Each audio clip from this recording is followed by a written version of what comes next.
Welcome to professional beauty India event. आज हम आए हैं भारत मंडपम प्रगति मैदान में और यहाँ पर हो रहा है इंडिया का लार्जेस्ट ब्यूटी इवेंट जिसका नाम है प्रोफेशनल ब्यूटी इंडिया।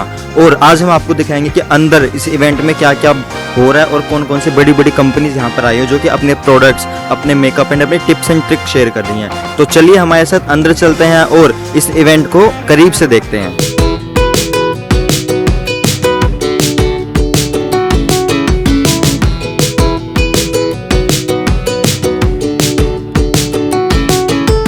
तो हर एग्जीबिशन स्टॉल की तरह K18 के इस स्टॉल की जर्नी भी स्टार्ट होती है 3D डिज़ाइनिंग से। तो 3D डिज़ाइन कंप्लीट हो जाने के बाद हम इनकी तैयार करते हैं वर्कशीट्स और वर्कशीट जाती हैं सीधा हमारी वर्कशॉप में, जहां पर हमारी वर्क टीम पूरी की पूरी टीम हमारे इस प्रोजेक्ट में काम करने में लग जाती है।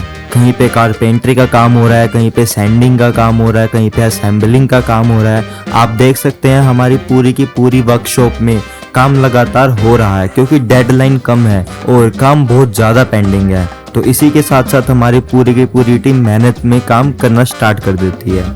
अब बारी आती है जितना भी हमने यहाँ पे पार्ट बनाए हैं, असेंबल किए हैं, उनको केयरफुली वेन्यू तक ट्रांसपोर्ट किया जाए। इसीलिए हमारी पूरी टीम लग जाती है लोडिंग करने में और जब हमारी पूरी लोडिंग कंप्लीट हो जाती है उसके बाद हो जाता है हमारा ट्रांसपोर्टेशन का काम शुरू। इसके बाद हमारे ट्रक्स लोड हो जाते हैं और भारत मंडपम के लिए रवाना हो जाते हैं। और इसी के पैरेलली हमारे इन हाउस प्रिंटिंग प्रेस में इनमें जितना भी हमारा ब्रांडिंग मटेरियल है, विनाइल है, फ्लैक्स हैं, वॉलपेपर्स हैं, ये सारे के सारे प्रिंट हो रहे थे और इसके साथ साथ इनका जितना भी हमारा कटिंग का काम हो रहा था वो भी साथ के साथ हो रहा था। अब जब हमारा सारा का सारा सामान ट्रांसपोर्ट होकर भारत मंडपम पर पहुंच चुका था तो अब शुरुआत होती है सबसे मेन फेज की, यानी ऑन साइट एग्जीक्यूशन की। तो चलिए अब हम आपको दिखाते हैं कि कैसे एक ऑन साइट पे पूरे एग्जीबिशन हॉल में एक एग्जीबिशन स्टॉल को कैसे बनाया जाता है, कैसे एक स्ट्रक्चर को पूरे एग्जीबिशन स्टॉल में तब्दील किया जाता है।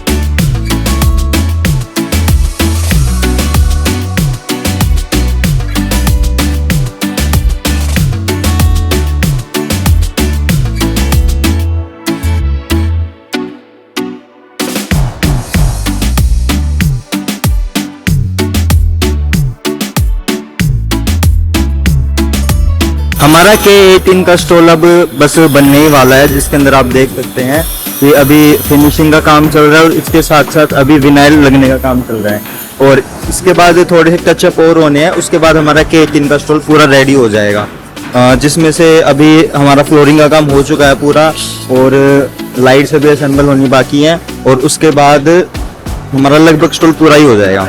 अभी हमारे टेबल्स के ऊपर सनमाइका लग रही है जिसमें अभी ये हीटेक्स को अप्लाई कर रहे हैं और अप्लाई करने के बाद इसे टेबल के ऊपर चिपका दिया जाएगा। हमारी सनमाइका चिपक चुकी है। अब जितना भी इसका एक्स्ट्रा पार्ट है उस एक्स्ट्रा पार्ट को ट्रिम आउट करा जा रहा है। आप देख सकते हैं कितनी सफाई से और कितने प्रोफेशनल तरीके से इसे किया जा रहा है। ये इसलिए किया जाता है क्योंकि जब हम चिपकाते हैं तो थोड़ा एक्स्ट्रा मार्जिन लेकर चलते हैं और उसके बाद चिपका ताकि अच्छे से चिपक जाए। उसके बाद फिर एक्स्ट्रा पार्ट को हम फिर ट्रिम कर दिया जाता है। जब स्ट्रक्चर लकड़ी का बन जाता है उसके बाद इसके ऊपर प्राइमर और पुट्टी की जाती है। पुट्टी करने के बाद जो थोड़ा सा एक्स्ट्रा बम्प या फिर जो थोड़ा सा खुरदरा सरफेस होता है उसको स्मूथ करने के लिए ऐसे रेगमाल से इसे घिसा जाता है, जिसकी वजह से ये सरफेस पूरा का पूरा स्मूथ हो जाता है। ये हमारे वुडन स्ट्रक्चर के ऊपर विनाइल लगाई जा रही है। इसके अंदर जो भी हम प्रिंट करते हैं उसे मशीन से पहले प्रिंट किया जाता है, उसके बाद ब्रांड की कलर कॉम्बिनेशन एंड बाकी थीम के अकॉर्डिंग इसको बाद में पेस्ट कर दिया जाता है। अभी आप देख सकते हैं हमारा जो ये स्टॉल है ये बस बनने ही वाला है। इसका 80% काम पूरा हो चुका है, बस अब इसके ऊपर ब्रांडिंग और फिनिशिंग एंड लाइटिंग सेटअप रह रहा है। इसके बाद हमारी स्टॉल पूरी की पूरी तैयार हो जाएगी। फाइनली इतनी मेहनत के बाद हमारा K18 का स्टॉल बनकर पूरा रेडी है।